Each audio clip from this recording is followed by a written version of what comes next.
in any marketplace, just name it, you will face the situation where you have to go through thousands or even millions of NFT to understand which is really worth to buy.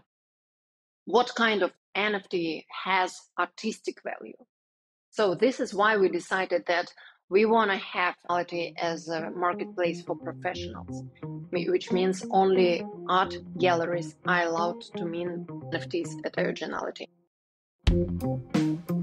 You're listening to Lights, Camera, Crypto, the podcast exploring all things entertainment and Web3. I'm your host, Stephen Ladden, and this week our guest is co-founder and CEO of IOGINALITY, Ekaterina Smirnova. In this episode, Ekaterina discusses how her childhood passion for justice and background in law led to the creation and formation of IOGINALITY, a secure, user-friendly, and professionally curated platform that facilitates the minting, sharing, collecting, auctioning, and trading of digital assets in a decentralized economy using official art galleries as the point of entry. Ekaterina also discusses how smart contracts are transforming the art world and the potential they have to transform other industries as well. Let's dive in. Ekaterina, welcome to the podcast. Thank you. Thank you for having me. My pleasure. Really interested in learning more about you and your journey and the company IOGINALITY. But before we get into what it is that you do and what the company does, how did it all start? Was working with artists and working in emerging tech something that you were always curious about? How did that path unfold for you? Yeah, thank you for question. And I believe the answer will be quite a surprise because the journey which led to IOGINALITY marketplace, the art marketplace, started not really with passion for art. It started with the searching of justice. Yeah, that's what I was really interested in since the childhood. And Wow. it was quite predictable. I got diploma in law. So I graduated law faculty. I became a partner in one of the biggest in the world law firm. After I established my own law firm. So it's all about justice, yeah. And my team and me, we did a lot of brilliant projects. We built up a lot of digital platforms, digital ecosystems, etc., etc. And what we saw, that Web2 world is not really fair because it has a huge disproportion in money sharing, in information, etc., etc. So that is why when blockchain appeared, we believed that this is about justice.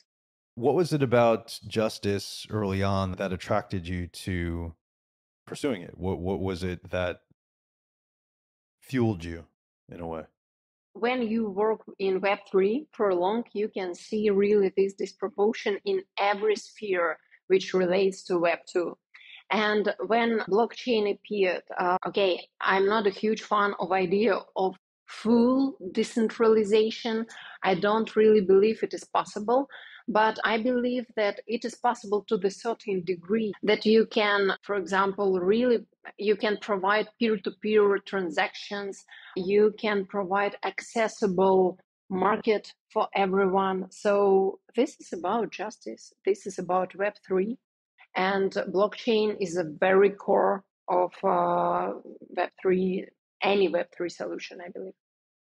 And was justice something in your previous legal work, something that was at sort of the or was that the focal point of what drove you and your career interests before getting into Web3?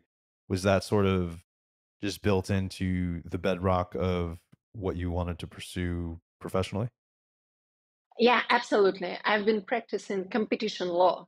I've been practicing the law about which is very aim is to provide justice, to provide equal access to markets, fair market conditions. And competition law is the first sphere which was really focused on digital markets, because we witnessed those dramatical change with appearance of digital platforms. They, like, being intermediaries, they own market power. It's quite unusual. The world hasn't seen something like that before. Because, okay, if you produce something, you can own market power. But nowadays, platforms, they do not produce anything, but all market power belongs to them. Yeah.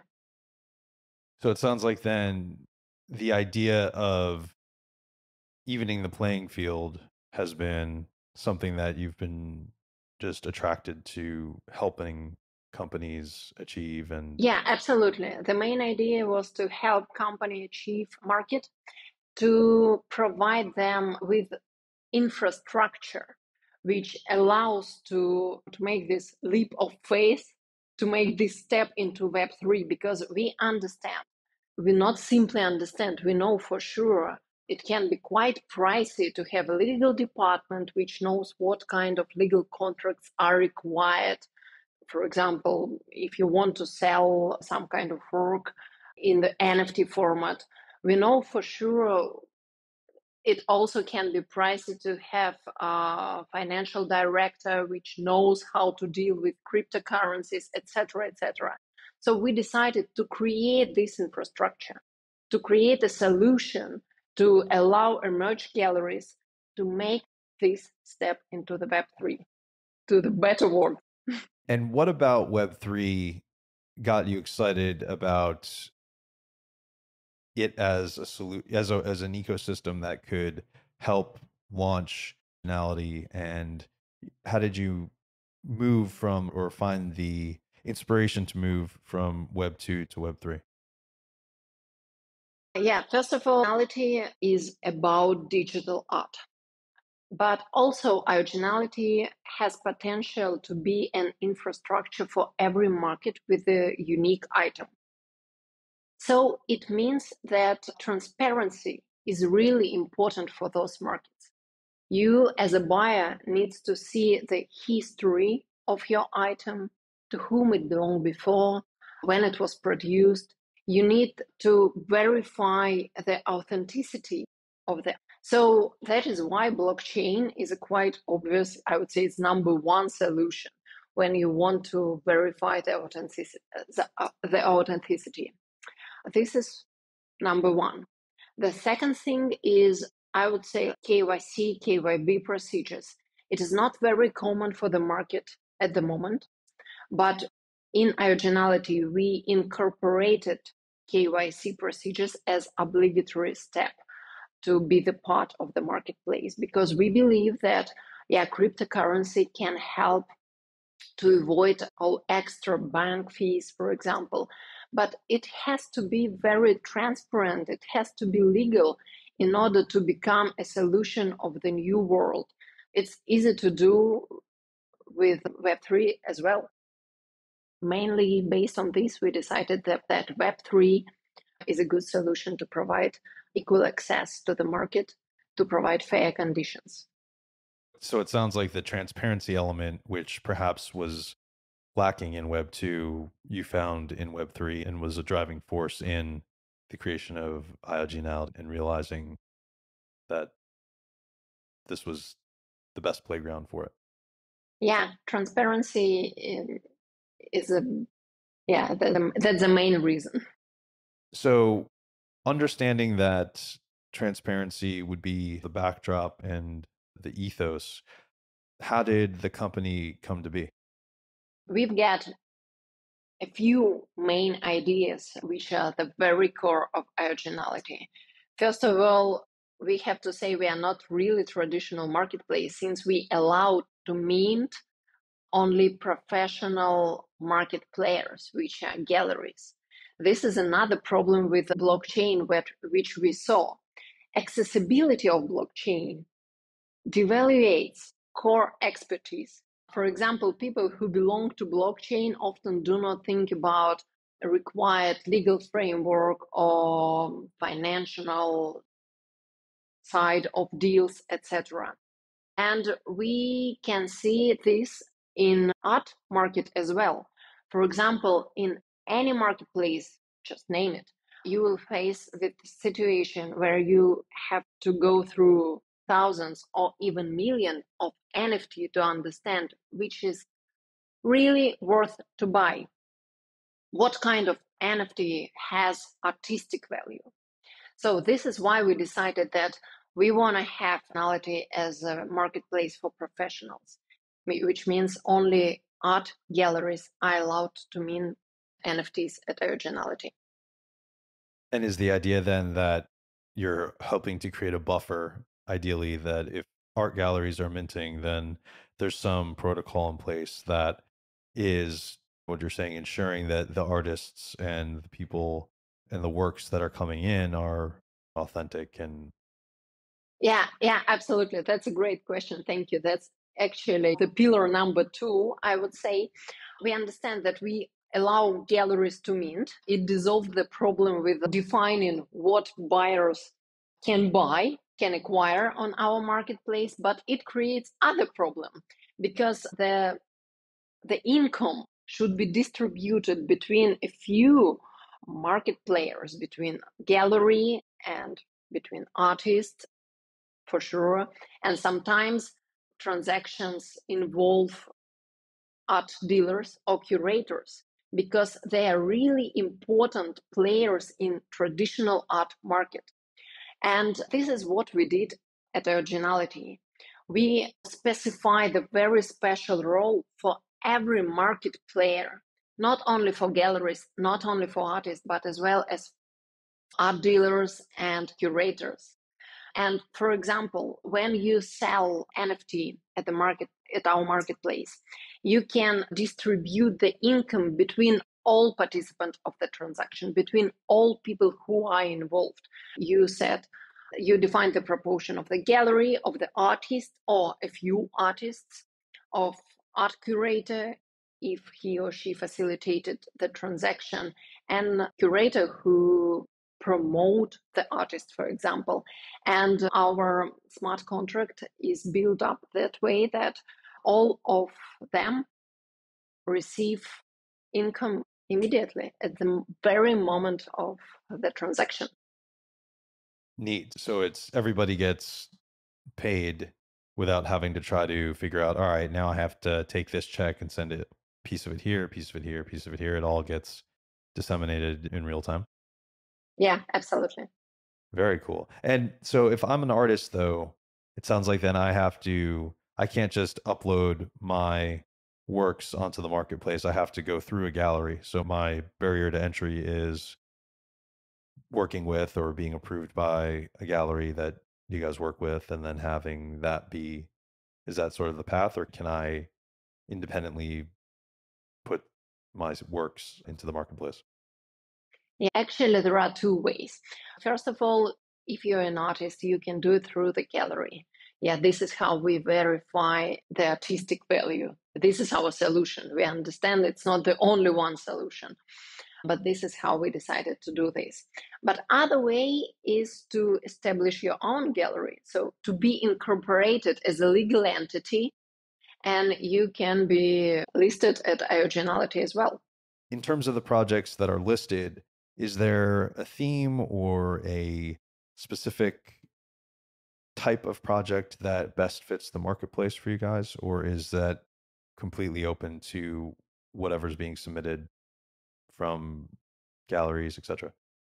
Yeah, it's completely open. We do not create any artificial barriers to entry the market. We understand that the concept of modern art is really broad, and we are no one to decide, okay, this is art, this is not. We are not about this. We just want to be sure that people they really belong to the art market. That's it. I understand you have also, amongst your background, a background in art. How does that come into play in terms of Originality's function and your understanding of artists and what goes into a work, and again, all of the pieces that you mentioned earlier who might take a part of a transaction. How does your background artistically inform everything you're doing in the originality space? Yeah, actually, it's not only my background, that's the background of the team. We have chief art director, which is very experienced. She's very experienced in art market, so she knows a lot of galleries, I mean, emerging galleries and very well established galleries. And her name is Anna Buali, and she is a person who helped us to define all key players in the art market and to specify the very special role for them in IOGINALITY. So, yeah, we based on many years of experience in art market in this part of IOGINALITY. And also we've got people from, I mean, our CTO has been practicing in blockchain sphere for a long time since the moment blockchain appeared. And his expertise helped us to build up the very unique tailor-made smart contract, which I described already. And for example, my experience or the experience of another co-founder, we belong to legal market, and we did our best to integrate our experience into originality. For example, we provide galleries with templates of all the required contracts. Anything you need. For example, if you need to buy digital artwork from artists and to be entitled to resell this artwork at originality in the format of NFT, we'll provide you with a template. Also, we provide all market members, all originality members with a clear and transparent IP right packages. We saw that's kind of problem for the market because we can see a few scandals in the market about IP rights because buyers believe they acquire like a full package and they can do whatever they want to do with the item. However, sellers are not very sure about this. And surprisingly, it relates not only to small transaction, it relates to really big companies. Probably you heard about all these disputes between Miramax, Quentin Tarantino, Pulp Fiction case, and Duna case. There are a lot of really. So to avoid these problems, to prevent all these legal disputes, we are really good at this. We created transparent sets of IP rights which can be transferred together with digital art. So Wow. when gallery means anything, gallery just needs to choose, okay, I decide to sell this digital artwork together with like, this package of rights. And buyer at originality can clearly see it, what kind of rights is acquired together with a digital artwork. So yeah, we did our best to make it smooth, transparent, very clear. This part is based on our legal expertise. Gotcha. And what's the response been from galleries who may not have been, I should say galleries and artists who may not have been in the Web3 space yet, but you guys have helped them adopt and move into the space? Has there been resistance, excitement? What's the general ambiguity, fear? What's the response been from those parties? That's a great question because that's my main pain, I would say. Okay, sometimes we really think we anticipating the time. We come to galleries and say, okay, we resolved all your problems. Now you clearly know what kind of rights you transfer together with digital artwork, etc., etc. And the answer is not we expected something like, wow, that's cool. But the answer is, okay, did we have all those questions? Did we have all those problems? Oh my God. It's really painful. Due to this, we started our launch campaign with the educational project, NFT Nightmares, the name of the project. And we describe all legal scandals related to NFT market. and explain why it happens and what should be done to prevent those legal problems. Yeah, that's a problem. That's what we find really difficult about IOGINALITY. However, if we come to galleries who are experienced, who have at least, small experience in Web3, who tried to mint anything, who already have tried to mint anything, they clearly understand what kind of infrastructure we provide. So they are really excited about it. It sounds like then there's an onboarding stage that could go either way, but that the people who get it and see the value, as you're saying, are excited by it and see the future of possibilities. Yeah. Is it possible, if you have an artwork listed on a particular gallery, say it doesn't sell, can I, as the artist, take it, bring it to another gallery and put that back up onto the marketplace?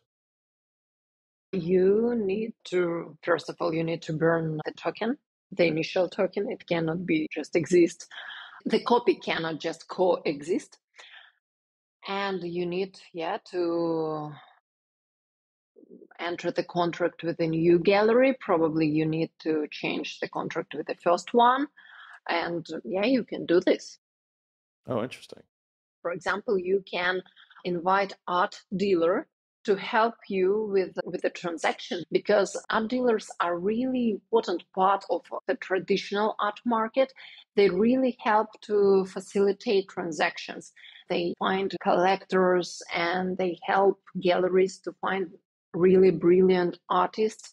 That is why we created for them special referral program. We invite them to IOGINALITY, and this is the way how we'd like to promote IOGINALITY through the globe, through our ambassadors, through art dealers, because they can earn from every transaction they are involved to in IOGINALITY. So if you're an artist and you really want to find a new collector to sell your item, you can invite a dealer who can help you with this, being a professional in the market. And all you have to do is really bake in the dealer into the smart contract, and that's how everybody's taken care of. Yeah, everyone has guaranteed. Web3 is this space that is 6 months from now, I'm sure we'll be having different conversations. It's constantly evolving, constantly changing. How do you guys, especially on the legal front, aim to, or what's in place that can help keep ahead of the trends and also pioneer in this space to make sure that the contracts are evolving with the tech? Yeah, actually, I absolutely agree with you that Web3 space is changing 24/7, I would say, not only 6 months, not only every 6 months, but we can clearly see that the very gist, the very core of every market is almost still the same, because it's based on the very clear principles of contracts, of communications between people. So it's still the same. For example, if I sell something and you buy this item, we just want to be sure that the price is fair, that conditions are clear, that we both understand the same way what is the item of our contract. So it's still the same, actually. There are a lot of new rules. I agree with you. For example, digital market regulation was adopted this year in the EU. MiCA, it's very disruptive regulation, I would say, because it is aimed to control the market at a certain level, but also it is aimed to make the market clearer and safer and more transparent. So, for example, as for MiCA, we already have all those conditions which are obligatory according to this regulation in IOGINALITY. So we really belong to this market. We know what to expect, And we integrate all those technologies or issues, legal issues, into marketplace already. Just on a more macro level, that having a broader perspective when it comes to change, if you're a Web3 company just in general, but in this case pertaining to art, that having malleability in the company's operations and in the company's future growth, do you have to build in flexibility and change into a company to succeed in this space? Is that sort of also a prerequisite, call it, to future success? Yeah, we did our best to do this. As I told already, our idea is that IOGINALITY is suitable not only for the art market, but it is a quite good infrastructural solution for every market with a unique item like, I don't know, precious stones, collectible wines, watches. And we built up IOGINALITY keeping this in mind. So we did our best to create an infrastructure which is suitable for different markets. And this is how we try to mitigate our risks, because we understand that, yeah, NFT market and digital art market has its ups and downs. Sure. And yeah, we got plan B. We really want to start with art market. It is important to us because we believe that art market is ready for this solution, because they have been discussing NFT as a phenomena for a few years already. Many galleries, many artists have experience in Web3 already. So we believe that art market is the proper market to start, but it's not the only market to start with. We want to move further. We want to use our infrastructure, for example, in markets with precious stones. They also need transparency. They also need to verify authenticity.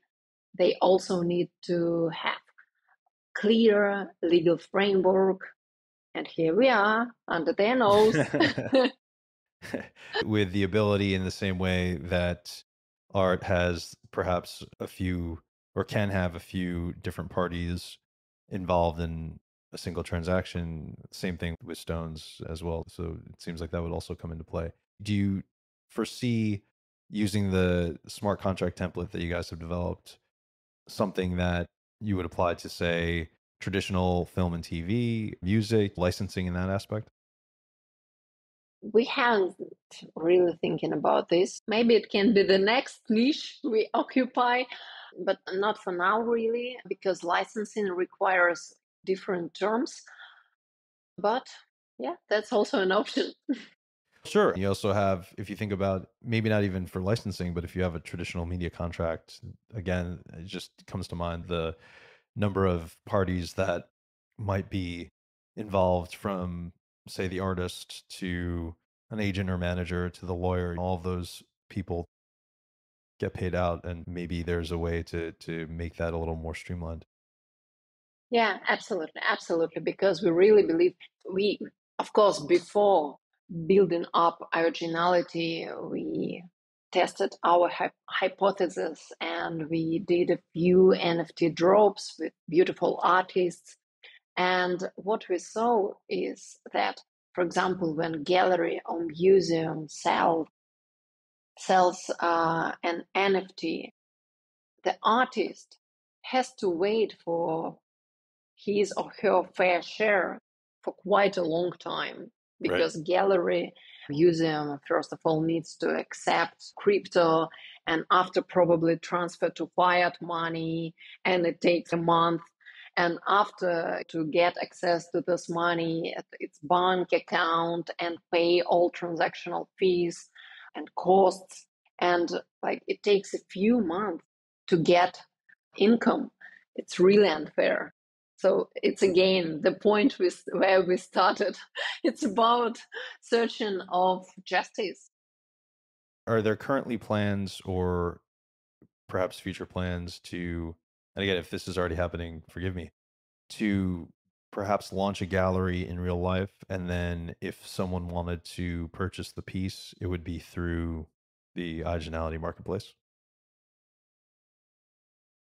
Yeah, it can be an option. Actually, now we create the gallery in the metaverse. Hmm. Um, we understand that metaverse is not any longer the number one technology since ChatGPT appeared. But nevertheless, we believe in this. We are not obsessed with an idea, but we still believe that the humanity will move to digital spaces. And for example, we have our digital office in the metaverse. This is how we work because all our team members live in different countries on different continents, and this is the only option we can meet and communicate on a daily basis. So we work on building up our digital gallery in the metaverse. Also, what is really important for us, we provide all galleries in IOGINALITY with the possibility to create digital exhibitions.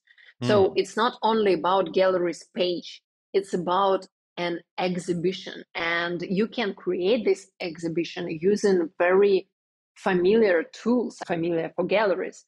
Because, for example, you can choose the color of walls, you can combine the sound and the picture or the video, the digital work itself. We did really all the homework.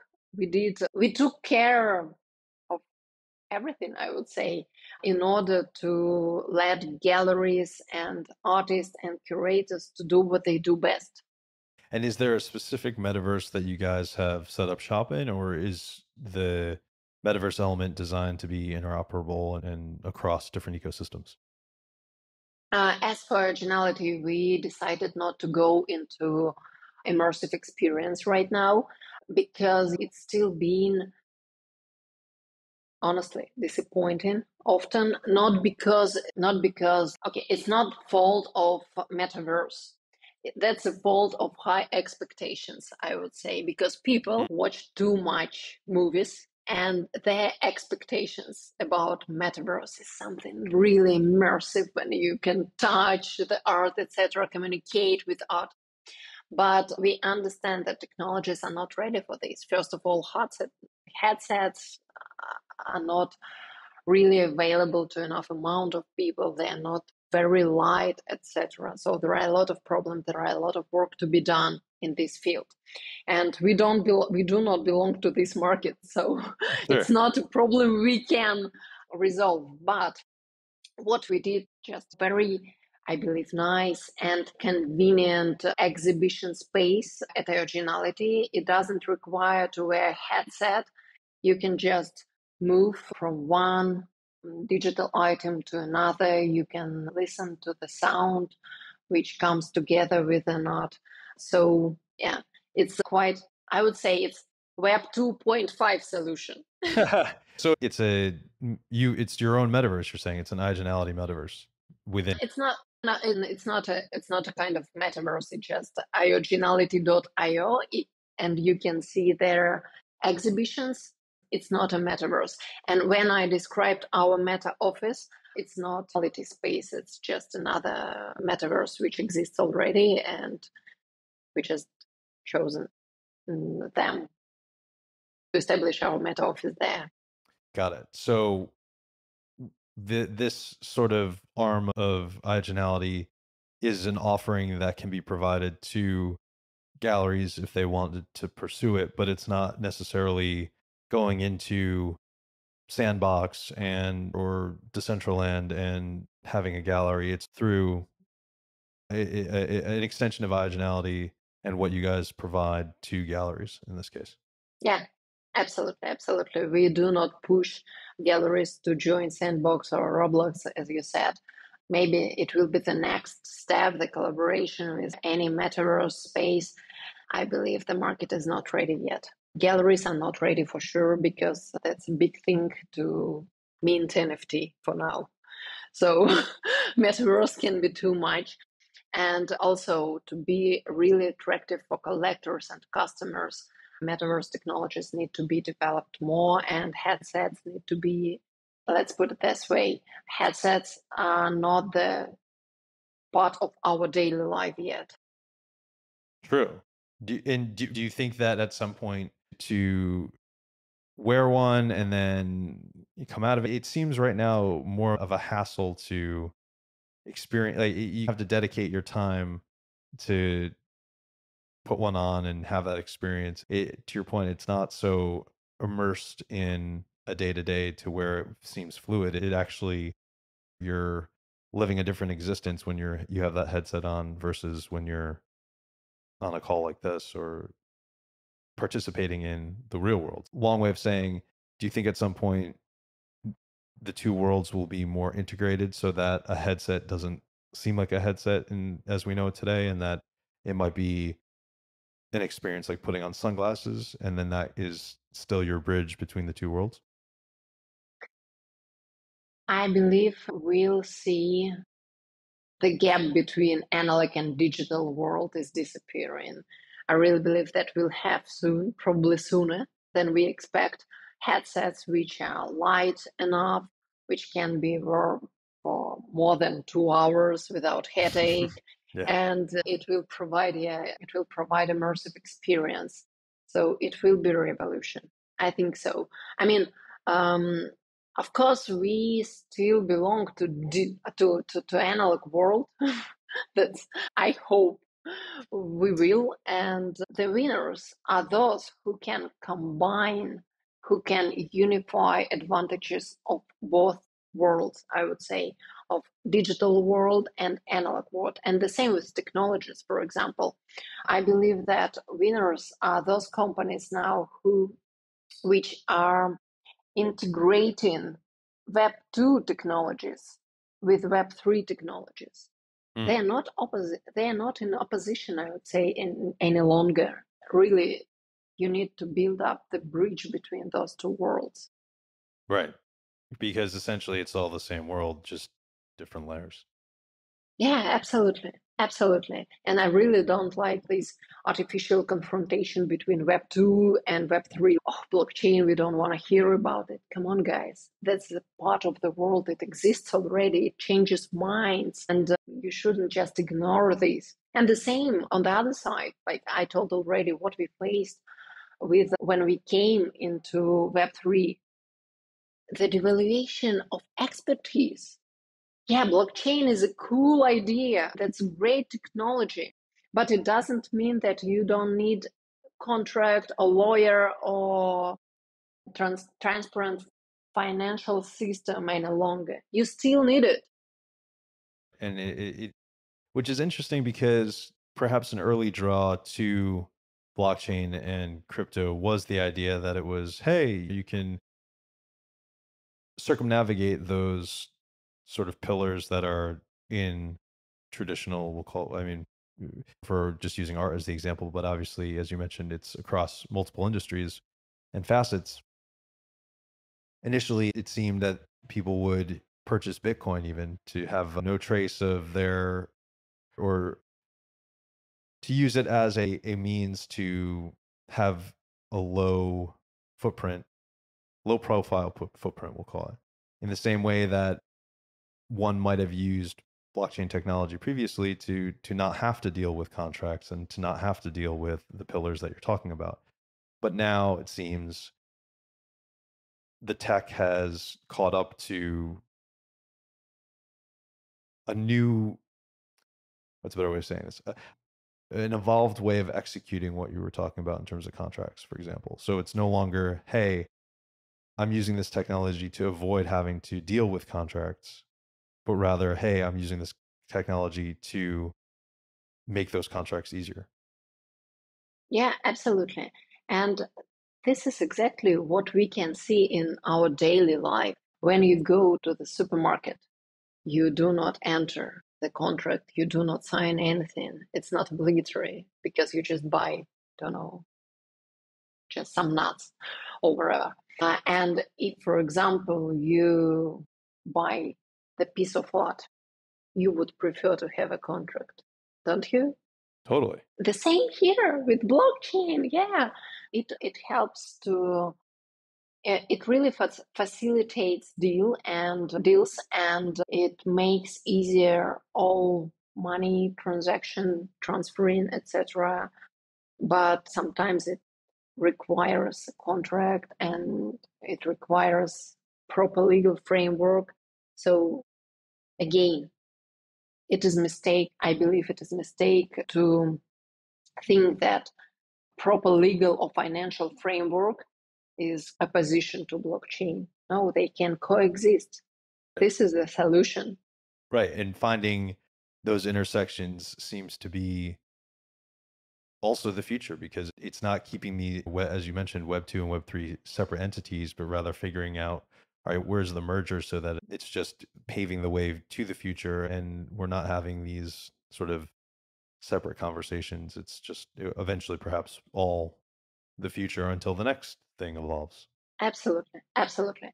That's actually, I think this is what we saw already regarding Web 2. Do you remember times when like people didn't believe that platform being an intermediary in its very gist, in its very core? People didn't believe that platforms will have the market power or will disrupt any industry. I bet you remember those times. I remember like it was Sure. 10 years ago. And what we can see now, completely different structure of all markets we know, because they are driven by platforms. And for example, the biggest social media doesn't create any social content. Surprise! Can you believe this? Or the biggest taxi aggregator doesn't have any drivers or cars. Wow, how can it be?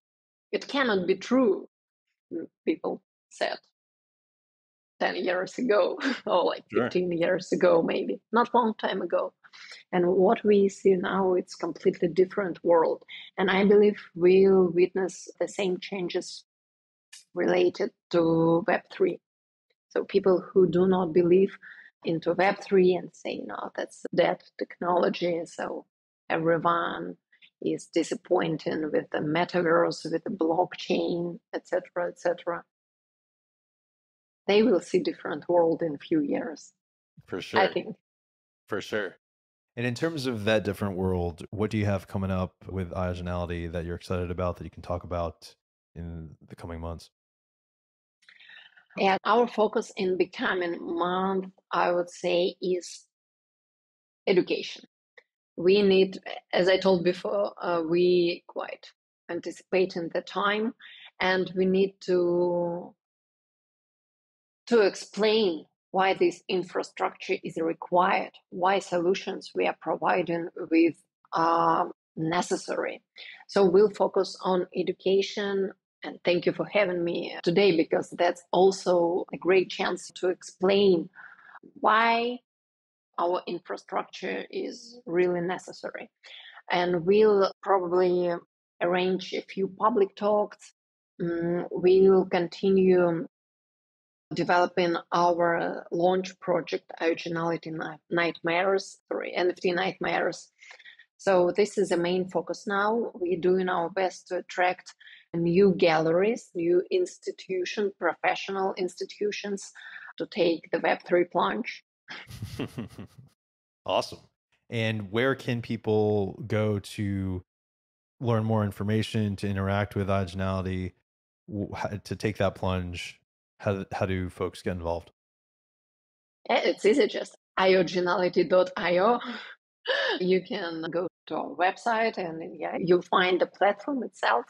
You'll find our exhibition space, which has one exhibition for now, but I believe soon we'll have a few more. And yeah, you can read all information about originality, and also at our website you can see this special section devoted to NFT nightmares and study more about all those legal disputes in the market. And also you can file your own case. You can share your pain with us, and we'll analyze it, being lawyers and like compliance analyst will analyze it and will structure this case through the legal prism, I would say, through the legal point of view. And that would be for NFT lawsuits or what's No, they're just the library of legal cases related to NFT market. just so listeners are clear here, you guys will help provide potential, is it legal counseling or advice on a potential situation that somebody might have with regard to digital art, or am I misunderstanding? We will not provide legal advice. That is not what IOGINALITY does, but we'll include probably your case into the library of NFT nightmares. And yeah, you will see like the legal analysis of your case. What has happened? What was the reason? How can this risk be mitigated? For example, through KYC or through the proper contract between artist and gallery or anything else. So essentially, you'll put the case available for people to see, to learn from, and show how IOGINALITY could help mitigate some of those problems. Yeah. Very cool. Katerina, thank you so much. Appreciate the time and really enjoyed the conversation. Thank you so much, Steven. Thank you. It was a great pleasure to participate, and thank you for having me again. Thanks for listening to another episode of Lights, Camera, Crypto, a podcast produced by Matt Bogart and Decential Media. Music by Brian Duncan and Kareem Imes. If you enjoyed this experience, be sure to rate and subscribe to our show and to follow @Sladden and @Decential Media for additional content.